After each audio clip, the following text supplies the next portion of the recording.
বিচার ব্যবস্থা শুরু হবে। বিচার যখন শুরু হবে, সহিহ বুখারীর 6573 নম্বর হাদিসে আসছে,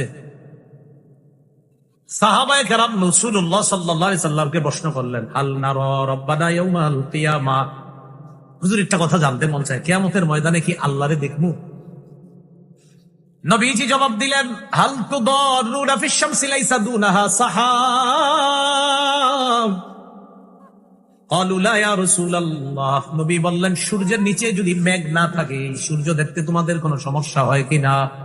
সূর্য নিচে মেঘ নাই, বলেন তো এই সূর্য দেখতে কোনো সমস্যা হয় না? সাহাবীরা বললেন, না হুজুর, কোনো সমস্যা হয় না।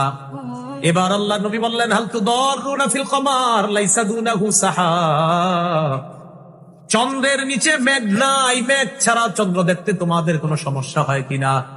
আকাশে যদি চাঁদ দেখা যায়, নিচে যদি কোনো মেঘ না থাকে, বলেন চন্দ্র দেখতে কোনো সমস্যা হয়? নবী বলেন, তারাউনা রাব্বাকুম কাযালিকা, সূর্য আর চন্দ্র যেমন স্পষ্ট দেখতে পাও, কিয়ামতের ময়দানে রব কেমন সরাসরি দেখতে পাইবা।